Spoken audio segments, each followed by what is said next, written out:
Nation of Fitin10, it is day number 5.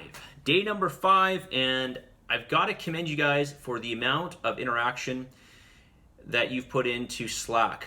Not just with me, but with other members of the Fitin10 community. This is awesome. This is only going to help you. And, we don't get a chance to see each other because, a lot of you are doing the online version. And so collaborating like this in Slack is a great way, and as I mentioned, it's only going to help you to support your members.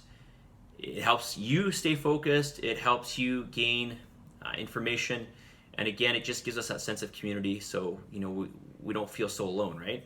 So I commend you guys for that. Listen, if you've written to me in Slack and I haven't got back to you, I really apologize. There's a ton of messages.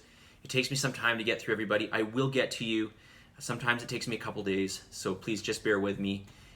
Some of my days are very, very long, and so I just don't get a chance to get in there and get back to all of you. So please just bear with me. I will get back to your input to me, okay? So I do appreciate your patience, so thank you. All right, lot of great questions that I've seen, and some of you guys have given some great answers, some great suggestions, and I'm just going to run through a couple things here. Well, I've got more than a couple things. The first thing I just want to mention here is because there was a great question about metabolism and calories that somebody was getting. They felt like the calories were too high, and so they were sort of running on the idea that I'm eating more to lose weight, and of course this is simply not true. No, this is not the case, and I want to state to you that for those of you who know your calories or think you know your calories from the past, your daily average of calories, the only way you would know your daily average of calories, the only way you would know that you are actually eating less, first and foremost, is if you actually were weighing out your food. If you're doing what we're doing right now, right? So you're weighing out your portions, you knew exactly what you're eating, you were entering into a food app, and you had a long history, and you were able to draw out your average per day. Okay, this is assuming that your diary was accurate as well. So, but there was a great question, and I don't want to make this person feel like it was a silly question, because no question is silly, and I understand that this is new to a lot of you.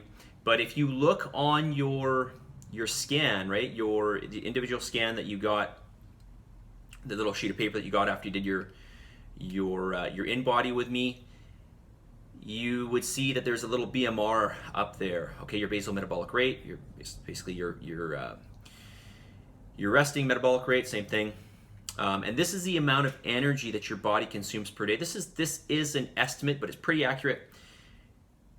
This is an estimation on the amount of energy it takes to keep the lights on, okay? So if you were just to basically lie in bed and do nothing for 24 hours, that's the amount of energy your body would consume. So you have to basically take your BMR, that number, and then think about all the other energy that you're expending. So you're expending energy through your what we call non-exercise activity thermogenesis, right? Just moving your hand, like whatever you're doing, right? In the case right now, I'm moving around my hands, I'm talking. That takes energy. Also the exercise that you're doing, so the exercise activity we call it, that's going to obviously expend a considerable amount of energy. And also we have to look at the thermic effect of food, because food in and of itself, all the calories that we take in from food, some of that goes towards digestion, and we'll talk about the thermic effect of food and how much energy it takes on average to digest protein, carbohydrates, and fats. We'll talk about that in a future video. So when you add up all of those plus your BMR, you'll easily see that you are, more than likely in a deficit. Okay. Well, you will be in a deficit for sure. Okay. So just a brief explanation on that. I am going to talk about this more in the future. So, and I'll get into it in a little bit more detail. Okay, protein bars. That was a weird sound. I don't know what that is. It's like a buzzing sound. Anyways, it's distracting me. So, protein bars. There are a couple that I recommend. Some of these I know that there's one person in the challenge who has a bunch of different allergies, so some of these bars may not work for you. But this is the one bar that I highly recommend for everybody. It's a local company.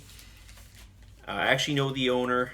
The interesting story is I didn't know the owner of the company until I recently met her. But I actually ended up doing a fitness competition with her back in the late 90s, and we just kind of came upon this by just having a discussion last year, actually. Anyways, Tammy Rosiek's company is called FitStars. It's a local company, but the reason why I really like these bars is because of the ingredients. So these are a bar that doesn't really taste like a bar. It tastes like it actually tastes really good. It tastes like real food, and that's because it's made with real whole food. And so I started selling these, and I'm a huge fan. I typically have 2 to 3 per day myself. I love them. I don't get tired of them. If you want to try one, let me know. But just give you a little brief background on these. We've got things like granola oats and whey protein and honey and peanut butter and cranberries and sesame seeds, sunflower seeds, almonds, blueberries, yogurt, and the list goes on. A couple more ingredients here. Flaxseed and soy lecithin, etc. So it's basically all real whole food in this bar, and they are high protein, and like I said, they taste really good. Okay, so this is the one I'm going to recommend.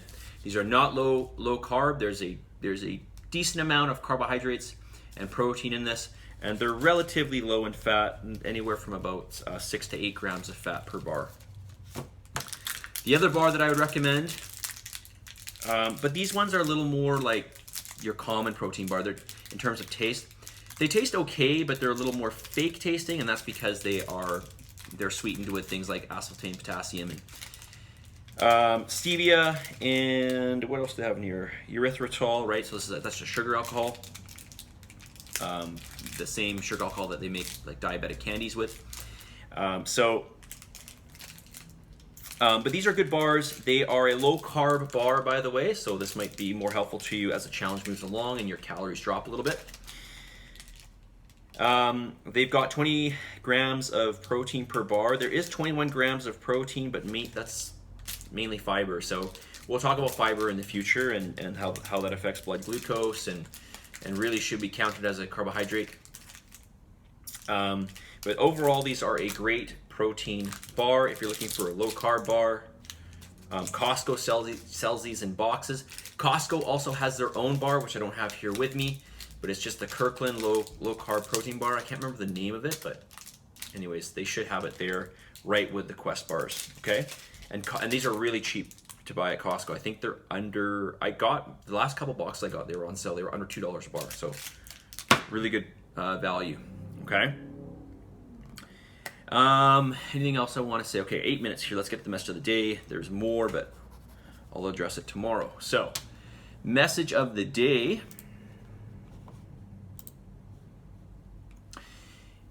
You build yourself up over time, not overnight.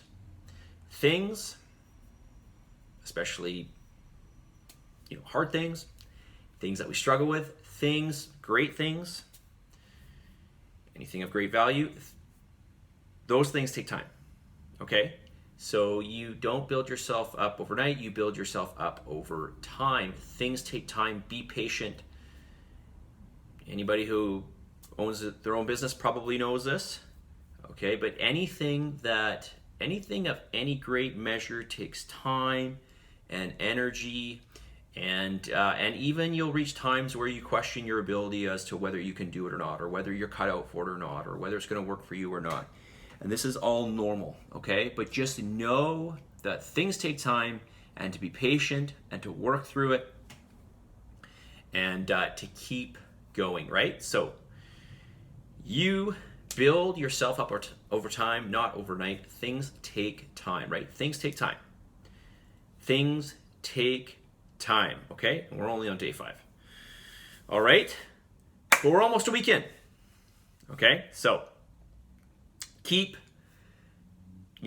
logging in your days that you're going to make your food, putting your food into your app as you eat it throughout the day, logging your workouts into your calendar, right? You want to make sure you want to put those things in your calendar as rocks.